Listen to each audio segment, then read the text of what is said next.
Hi folks, I just wanted to do this small video just to show you how I use cameras or whatever, just to film the sort of stuff that I do. So it'll give you some sort of an idea. Now you haven't got to get as much gear as what I've got. I've had loads of cameras, and what I've tried to reduce things down to now, a little compact units. I mean, I used to have a big one that you put on your shoulder for doing weddings and stuff like that. I never even used it. I thought I needed it right at the very beginning, but I never even used it. Then I went for a PD170 Sony, which was about that big. It was a prosumer camera which had the mini DV cassettes inside it. One of the problems there obviously was when you actually upload stuff into your editing software, you actually had to run the tape, and it would actually take as long as the tape was for you to actually start importing into the editing software. So again, a little bit time consuming. They again all professional quality cameras.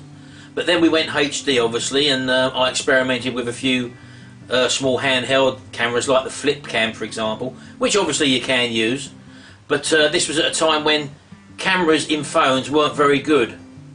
But you've got HD phones now. For example, I've just got the new Samsung Galaxy S4 at the time of this recording, and HD quality, lovely picture quality, and bearing in mind also that you can actually trim up and enhance your actual footage if you got the light wrong, for example, in your editing software. So loads of variables, loads of things are available to you now. What you want to try and avoid when you're putting videos on YouTube, for example, one is very, very poor quality sound, which I mean, I'm sitting here now, for example, I'm sitting about 4 foot away from the camera. But normally I would have a microphone wired in. Although my camera has got the facility to plug a microphone jack in, I would obviously have to trail a lead, and sometimes I'm filming from a distance, and having the long lead trailing is no good for me, sort of thing. So, or what I normally do then is I've got a separate mic recorder which I can basically put in my pocket, put the little microphone there, for example. That's just recording the sound to the video on a separate unit whilst I'm still filming the video thing. Obviously that will sound all echoey, but what you do in the editing software, you then marry both tracks up together. In other words, the sound for the video that comes with the video, and also your separate sound recorder. They look very similar in a waveform when you see them in a piece of editing software, and you basically just line them up, and once you've lined them up, I basically join them together so that if I chop that track down, the audio track, the new audio track, also chops in exactly the same place, so there's no worries about mismatching or whatever. So, but let's just show you. I mean, what you're being filmed on at the moment is my Sony camcorder, which is it's a Sony HDR XR500. Now again, I did get this on eBay. I got a very good deal on it when I brought it, but the 500 model is not really in the UK. I think I had this. I did get this from the UK, but someone obviously had imported a quantity of them. But I think it's the 550 or something like that, I can't remember, the model which you can get in the UK. Very good camcorder again, and it's got the essential thing which I was requiring at the time, which was a separate microphone jack where you can plug an external microphone in. Because definitely what will suffer, although these are HD quality cameras, if you're having to sit down like far away, I'm not sitting too far away, or in a situation where there's external stuff going on, you really want to have your microphone there if you're actually talking on camera, and that cuts out all your sort of background noise and your echo, which you can get from a camcorder when it's about 5 or 6 or 8 feet away from you. So that's one thing. But let me just show you my other stuff which I've actually got at the moment, and you can get some sort of idea on how what I use to create my videos. Right, well, this is a little camera which you've obviously you may be familiar with. It's a little not a flip cam. It's a little Hero. It's a Gopro Hero3, this one. At the time of this video, this is the latest one out. And again, you can buy various different attachments for them, but they do come with quite a few. It doesn't come with the tripod mount, which you've got here. I bought that one separate off eBay for about £7.50, I think.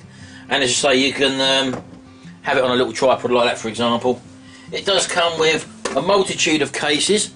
This is one of the cases that comes with it. Trouble when you put the cases on, this one isn't the totally waterproof case, but this is sort of a weatherproof case. And the microphone, which is basically on the side of the camera, stays inside the casing, so you do lose a lot of sound quality when you're actually using these cases, which is the reason why I bought this tripod mount for it. And this tripod mount It's just like basically a plastic frame which goes around the outside, but as you can probably see there, the speaker has got a little cutout there, if you can see that there, and you can actually get a better audio coming out of this thing. Again, when you're within sort of this sort of range, not too bad quality sound, but it will start to suffer, and it starts to suffer because it's got many different settings on it. I bought a couple of extra batteries with that, so these are little batteries which you can get off of eBay. GoPro ones are obviously a lot dearer.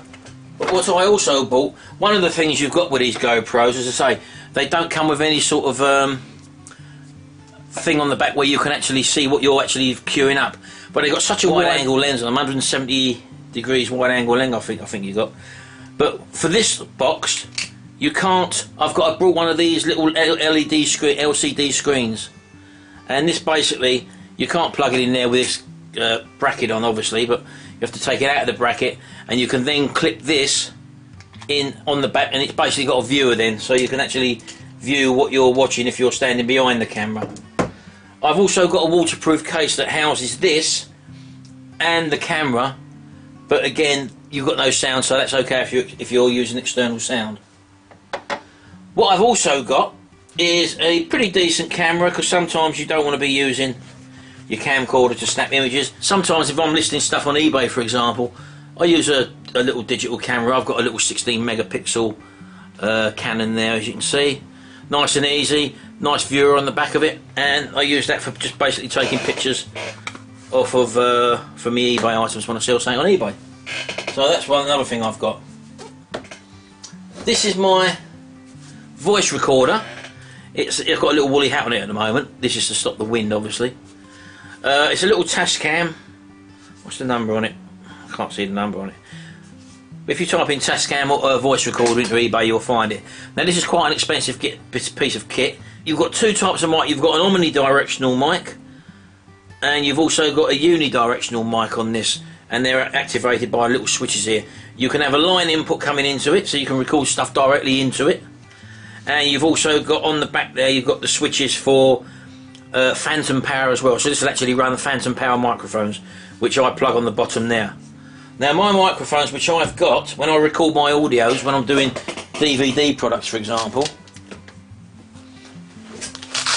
my audio mics which I've got are these little Sony ones. I forget what number this one is, but again, tiny little lapel mics there. Oh, again, studio quality, these ones. This is a Sony, can't see the number on it. Oh, here we go. This is an ECM 77B. Again, this is phantom power microphones. If you don't have a phantom power unit like I've got there, for example, you can actually just install a battery into there. I think it's a AA battery into there. One single AA battery, I think it is. I don't need to put the batteries in them because, as I say, this piece of equipment here handles 48 volt phantom power, so I'm able to plug this in, throw a switch on the front there, and actually record with studio quality sound.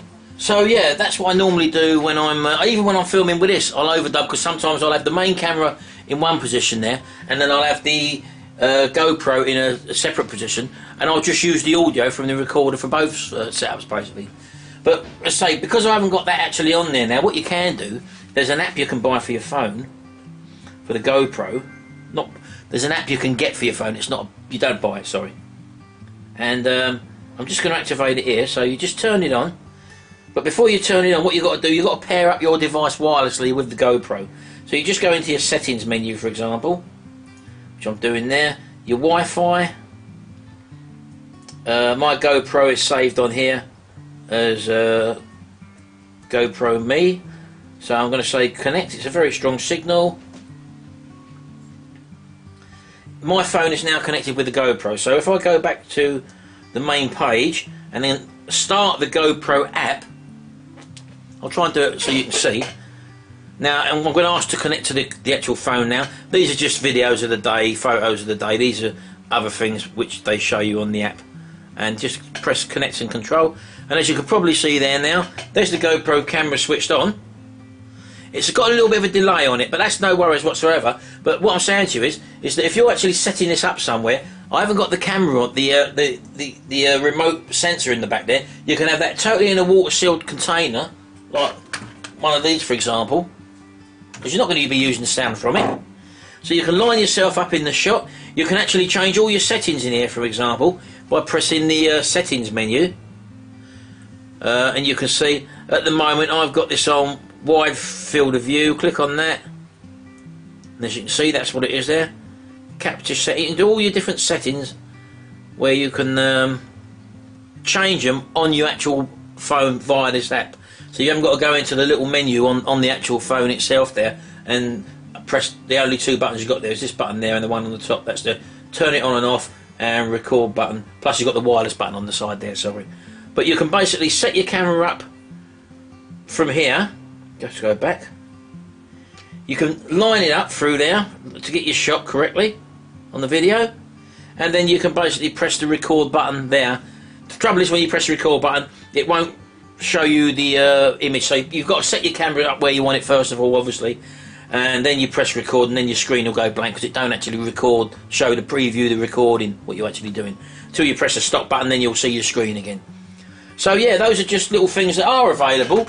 It's quite an expensive little camera, that one, but I thought I'd just show you my sort of camera setups that I've got, which I film all my stuff from. As I said to you, when I'm making DVD products, I do my sound on there, and I'm basically filming on this camera which you're on now. So you can alter the settings, all in the editing software. So if you learn a little piece of editing software, there's no reason why you can't make little tutorial videos if you're good at something, if you're have got some sort of niche which you're involved in, for example.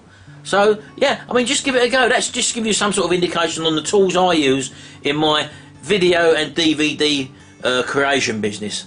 Okay then, well I'm going to go now because I'm going to do some filming now from my other channel, as you can probably see there, Retro Restore. I'm going to do a little tutorial on that now, and I'm going out to do that now. So anyway, I hope you enjoyed this little video, and I'll speak to you again soon. Thanks very much. Don't forget to rate, comment and subscribe as well. I do like to see your comments, and I'd like to answer your comments as well. If there's anything you'd like me to show you, obviously give me a few comments down below, or even send me a private message, and I'll see if I can do them for you.